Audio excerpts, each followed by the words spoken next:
He accidentally dropped his backpack into the river. At 60 years old, he didn't hesitate for a second before plunging into the rushing, ice-cold water. The backpack was swept downstream by the current, but inside was something he'd risk his life to save. He swam desperately toward the bag, clutched it to his chest, and let the river carry them both until he managed to grab onto a tree branch near the shore. At his age, he couldn't handle this kind of ordeal anymore, yet something had driven him to walk 800 kilometers on foot. What was so precious in that backpack? The answer goes back to a phone call he received from France, over 4,000 miles away, telling him his son had died. On the train to France, Tom could almost see his son as he used to be, full of life and ambition. His son had abandoned his doctoral studies to travel the world and thought his father should join him. But Tom had said that few people could just drop everything like that. He'd chosen his current life, and even if it meant nothing to his son had told him that Tom wasn't really living, he was just existing. Like most parents, Tom was one of those who never really understood their children. He didn't grasp what his son's words meant. When he got off the train, Tom's business suit made him stick out like a sore thumb among all the travelers in their hiking gear. The police captain who'd contacted him picked him up and brought him to the station. It's devastating for any gray-haired father to face his young son's death,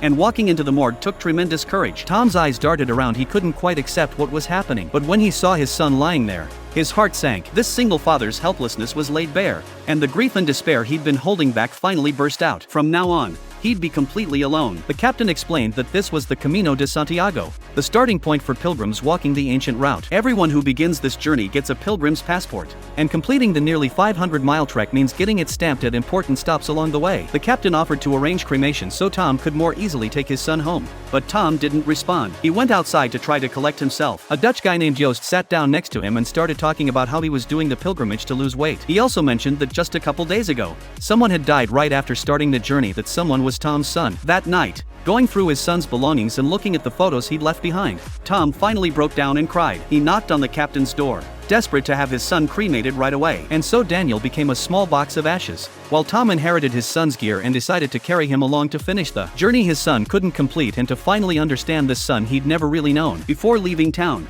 the captain found him and gave him a stone. He understood Tom's devastating loss because he'd lost a child too. The captain wished him well and they said goodbye, but as Tom walked away, the captain called out he was heading in the wrong direction. Nobody knew if confused old Tom could actually finish the Camino, not even Tom himself. Following the trail markers, Tom officially began the pilgrimage. The scenery along the way was breathtaking, and he seemed immune to fatigue as he walked for miles. He stopped when he reached a particular sign. There was a cross by the roadside, and for a moment he thought he saw his son's figure. This was where his son's journey had ended. Tom took out his son's ashes and scattered some there. This was how he'd carry his son with him to complete the pilgrimage. The way he gently patted the stone was like caressing his son, and looking out at the vast mountain ranges brought Tom a small measure of comfort. He stayed there until nightfall before finally moving on. Under cover of darkness, he reached a Spanish town and found lodging in a nearby village, a dormitory-style hostel with nearly 100 beds for just 15 euros each. It was supposed to include meals, but since he arrived so late, there was no food left. Used to the clean comfort of home, Tom had trouble with the unfamiliar bed,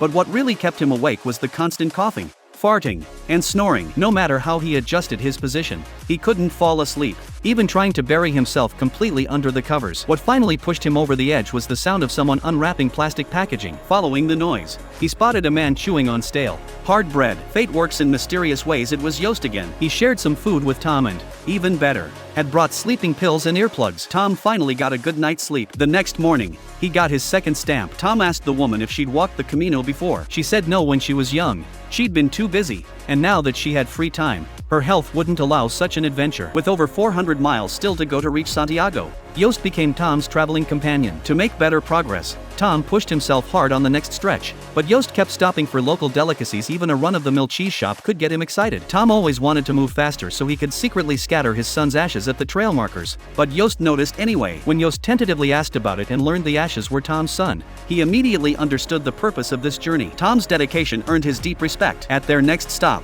they planned to rest, but Joost had his sights set on the next town because delicious bacon awaited him there. So the two men parted ways again. Life always brings people to walk alongside you for a while, but different goals eventually send everyone toward their own destinations. That evening, as Tom rested outside, a woman came out to sit quietly and meditate. Tom greeted her, but she launched into a rant about how he was a baby boomer with all the annoying traits of his generation. He just needed a ponytail and an MP3 player full of folk songs. While Tom did enjoy folk music, he didn't have an MP3 player. Hearing his response, the woman got even more worked up. Based on that one comment, She decided Tom didn't have a cell phone and didn't use computers. Then she speculated about why he was on the Camino, probably a recent divorce, or maybe trying to atone for some guilty conscience. Faced with this know-it-all woman, Tom just thought she was cynical and bitter. She readily admitted it, then went on to explain that her purpose was to quit smoking when she reached the destination. That would be her quit date. What Tom had covered in 2 days had taken her 10. Tom knew that at this rate, what should be a 2-month journey would take him a year. The woman agreed with his assessment, but when she started to say something else, she noticed Tom had already walked away. Actually,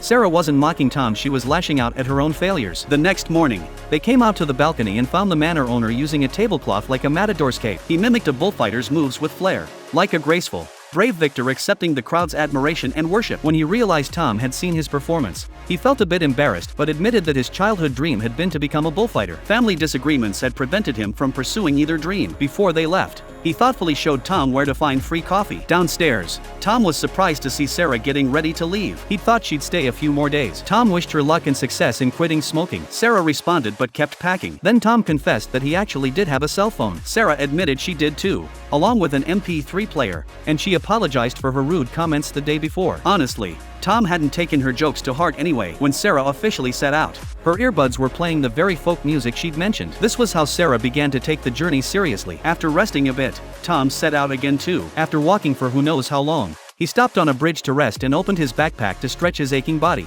but accidentally dropped it into the river. Fortunately, he could swim and managed to rescue his son. Maybe he'd been living such a stable, predictable life for so long that the danger and excitement left him feeling oddly exhilarated. Using his son's gear, Tom camped there for the night. The next day, he joined a group of pilgrims entering a city. Who would have guessed he'd run into Yost again?